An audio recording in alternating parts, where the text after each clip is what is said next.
Daily Words of God. God and man cannot be spoken of as equals. His substance and his work are most unfathomable and incomprehensible to man. If God does not personally do his work and speak his words in the world of man, then man would never be able to understand the will of God.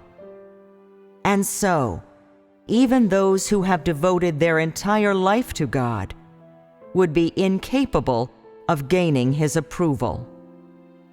Without God's work, no matter how good man's doing, it will count for nothing, for the thoughts of God shall always be higher than the thoughts of man, and the wisdom of God is unfathomable to man. And so I say that those who have seen through God and his work are ineffectual. They are all arrogant and ignorant. Man should not define the work of God. Moreover, man cannot define the work of God. In the eyes of God, man is smaller than an ant. So how can man fathom God's work? Those who are constantly saying, God does not work in this or that way, or God is like this or that, are they not all arrogant? We should all know that people who are of the flesh have all been corrupted by Satan.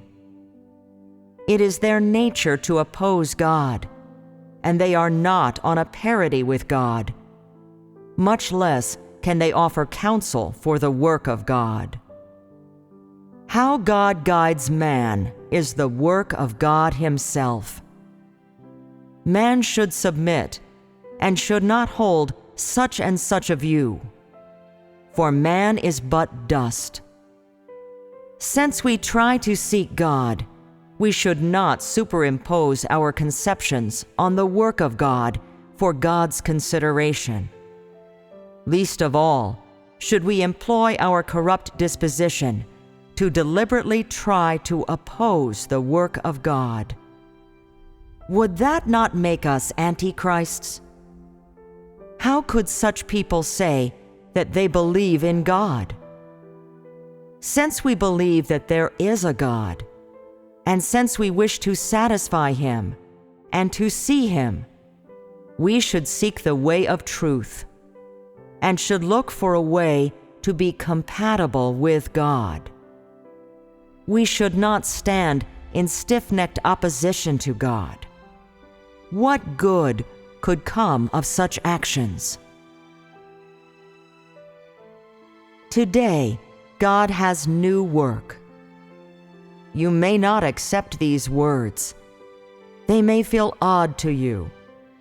But I advise you not to reveal your naturalness, for only those who truly hunger and thirst for righteousness before God can obtain the truth, and only those who are truly devout can be enlightened and guided by God. Nothing will come of seeking the truth through quarreling. Only by seeking calmly can we obtain results. When I say that today God has new work, I am referring to God's return to flesh. Perhaps you do not mind these words. Perhaps you despise them. Or perhaps they are of great interest to you. Whatever the case, I hope that all those who truly yearn for the appearance of God can face this fact and give it careful consideration. It is best not to jump to conclusions. This is the way that wise people should act. To study such a thing is not difficult, but requires each of us to know this truth. He who is God's incarnation shall hold the substance of God, and he who is God's incarnation shall hold the expression of God.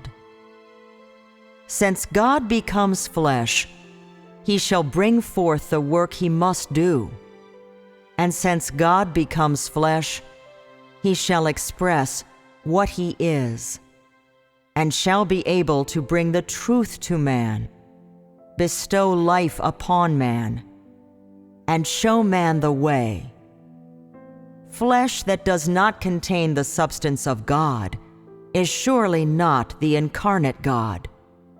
Of this there is no doubt.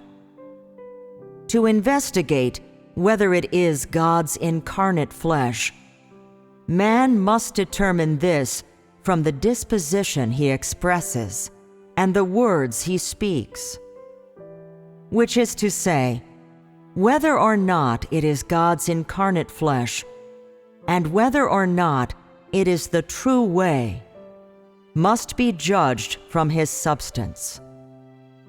And so, in determining whether it is the flesh of God incarnate, the key is to pay attention to his substance, his work, his words, his disposition, and many more, rather than external appearance.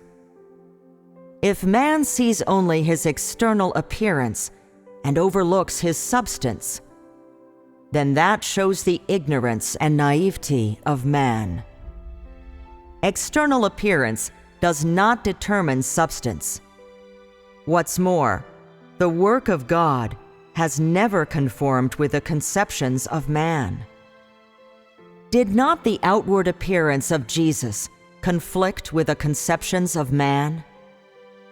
Were not his appearance and dress unable to provide any clues as to his true identity?